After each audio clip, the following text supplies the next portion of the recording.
Yeah, same here. Yeah.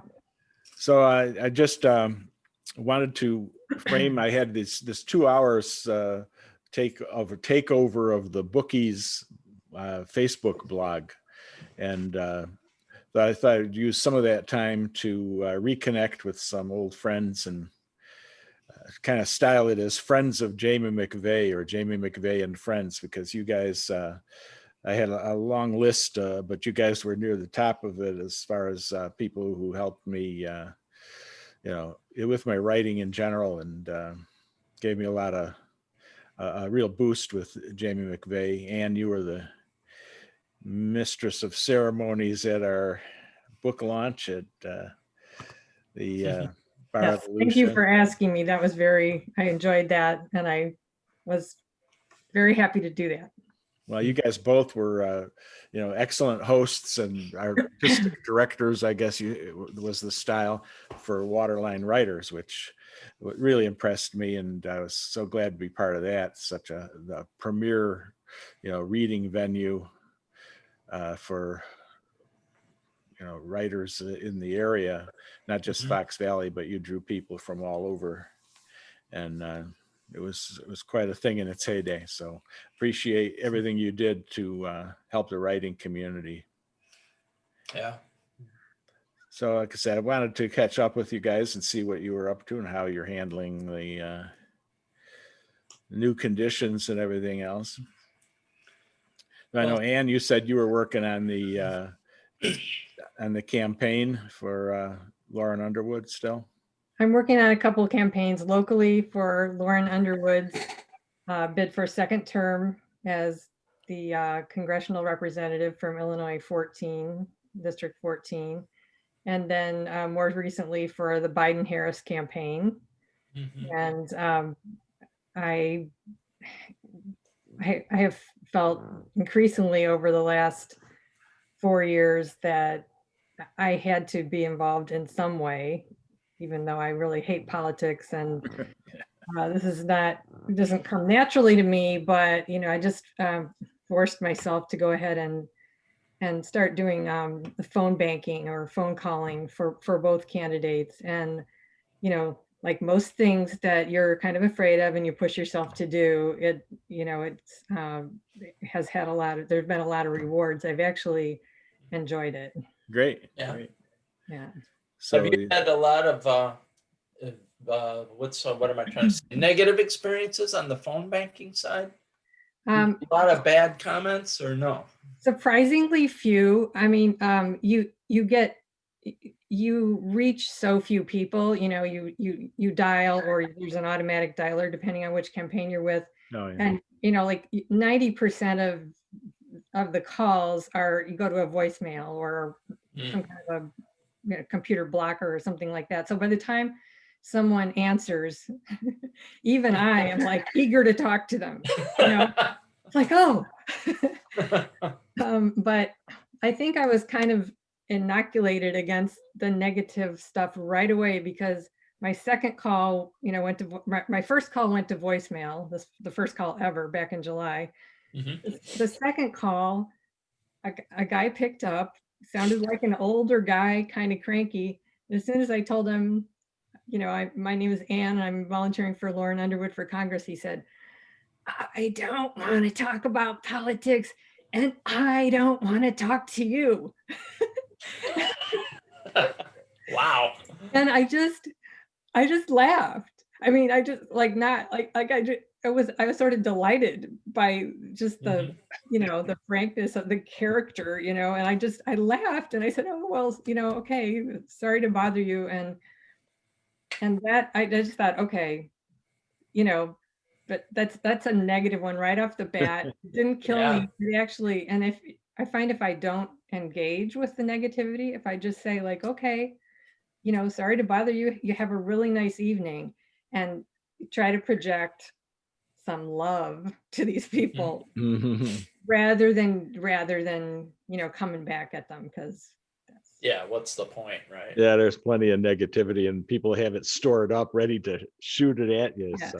And for the most part, like especially with Lauren, we're not calling people who are like strongly in the other camp. You know, they can tell from voter rolls. So mostly we're calling people who are undecided or who haven't voted recently or who tend to vote the Democrat ticket, but not always. And so we've had some really interesting conversations.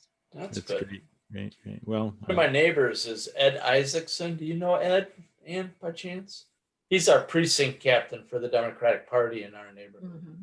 He has these lists of Democratic voters. I don't know how they get them even, but well, voter files are public record. You know, either campaign can get them, or either political party can get how them. do they know how I vote though?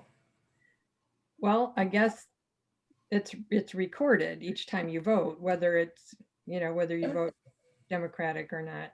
I didn't know. I don't know if kind of creepy. If you declare a certain party when you vote in the primaries, yeah. And they may not be able to tell who you vote for a particular election, but yeah, you do declare for if you vote in a primary. Yeah, true.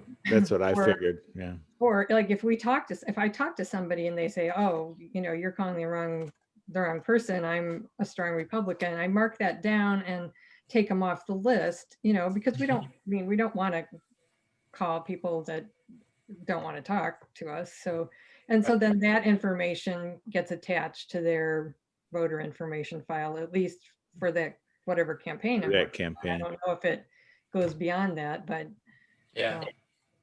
Yeah. And these calls are nice fodder for your new book. Is that what I read on the email we talked about? Well, I think I'm going to have to start a whole new story, but yeah, some colorful things like the guy I just told you about, but also I've had just a couple of negative conversations, which I won't even go into, but I've had probably 8 or 10 really powerful interactions with people where we ended up talking for 10 minutes or so, and like someone who was undecided or who had decided they were just going to vote, they were going to write somebody in or something like that, where I talked to them about the importance of actually voting this time, and I almost cried Sunday night after I talked to a very young man for about 12 minutes, and he said, and he was great. He was really thoughtful. He had lots of he pushed back on a lot of things, but we really talked things over. And I said, okay, well, I can tell you're a thoughtful guy. I'm going to let you go because I had to keep calling, but I know you'll make the right decision for you. I feel like that's a good thing to say. And he said, wait, don't hang up yet. He said, I want you to know this call was not in vain. You made me really think of some things about why I shouldn't throw this vote away. And, wow. I really am going to vote for Biden. That's a great experience. Yeah. I've had several of those where we just really talk. I'll never talk to these people again. Yeah, right. Feel a connection to them. That's great. Oh, that's amazing. Well, I know sometimes we got into politics talking to you guys over at Limestone Cafe, where at the coffee shop there. Limestone Coffee in Batavia. Yeah, in Batavia. That was always something I kind of. West Wilson. Yeah, I miss that. Would be over there with Frank Rutledge and some of the other locals. I'd come all the way from Warrenville just to listen in on some of those conversations. So kind of miss that. What have you been doing to fill in the gap, Kevin? Well, I too miss the events. Like I haven't been to a open mic. I haven't gone to the venue in Aurora. Limestone's out. The only outing I do anymore is I do have lunch with the writer guys on Wednesday afternoon still, and that's fun.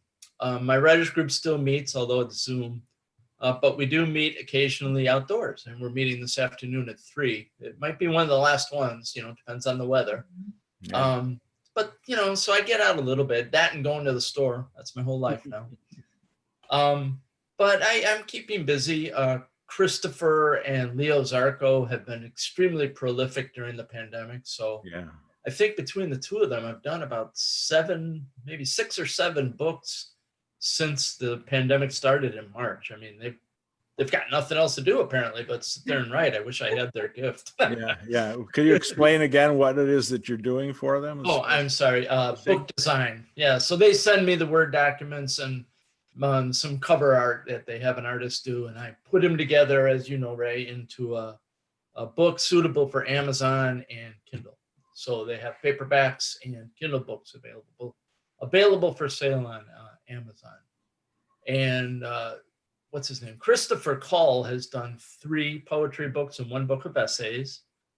And Leo Zarco, I think he's done 2 poetry books and 2 or 3 children's books, completely illustrated and everything. Yeah. Well, they've been busy. A couple of great, really, like you say, very prolific local writers, poets. And yeah. And I did my first audiobook project with Harold Walker's Murder on the Floodways, which I think both of you are familiar with. I didn't do the narration, but it was a very interesting process creating the audiobook.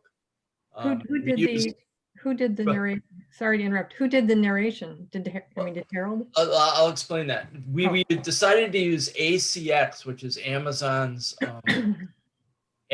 audiobook platform. And what you do is you put about 7 or 8 minutes worth of your book online. And now that I've had all this Waterline experience, I happen to know 7 to 8 minutes is roughly 15 to 1,700 words, right? So we put that online, and then you do a request for auditions. And within a day, I think we had 8 or 9 people that read that small segment and posted an audition for Harold's book. Harold had a very specific voice in his head that he wanted to hear, though, a Southern drawl, because it's based in Southeast Missouri and all that. So he picked this guy from New Jersey who had a great Southern accent. And originally we wanted a man and a woman reader. For the female parts, obviously, we wanted a woman. But that didn't work out. The woman was just not the right voice for him. Harold had something specific in his mind. So we just went with the guy who read the whole thing. And it was a really neat process. He reads, he submits each chapter as a separate file. You listen to the recording and you make any corrections, which mostly revolved around names and places that, he didn't pronounce the Southern way, I'll call it. Yeah. Like town names that, phonetically it's Hayti. It looks like Haiti, but it's really Haiti. Who would know that? So little corrections like that were made. And then once it's all approved, the folks at ACX assemble all those files into a book. And that's how it got done. Fantastic. And, go ahead. Fantastic. It's yeah, it was fun. Yeah, it was good. It was the hardest part is proofing it, because you have to listen and read along to make sure he gets it right. And that turned out to be quite difficult. Your reading pace is probably different than the guy who's reading it, and you either have to speed up or slow down. It's not as easy as I thought it would be. But it's a fun project. It's not out yet. It takes a few weeks after the approval for ACX to put it into a book, so it's not available yet. And what's the name of that book? Murder on the Floodways, Harold G. Walker. Thanks, Ann. Yeah, it's a great piece. Lots of local cover, local color. And I would love to listen to that. It's almost as good thoroughly enjoyed reading the book, and Ray's book, Jamie McVay by R.G. Ziemer. But what I was going to say is that I would enjoy listening to Hal's book as well. I mean, there's something really satisfying about listening to a book as well as having that paper book in your hand. Yeah, I agree.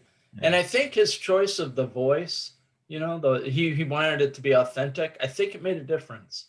It sounds different than it reads, and I don't know if it's better, but it's definitely a different experience. You're right. For a book like that does have so much local color and just you know, the sense of place in that book is very powerful. Really So strong. you would want the voice to be Yep. of that place. Yeah. One of the first short stories I sold was as a podcast, a little science fiction thing, and I had no say in the people at I forget the name of the podcast, but they did their own.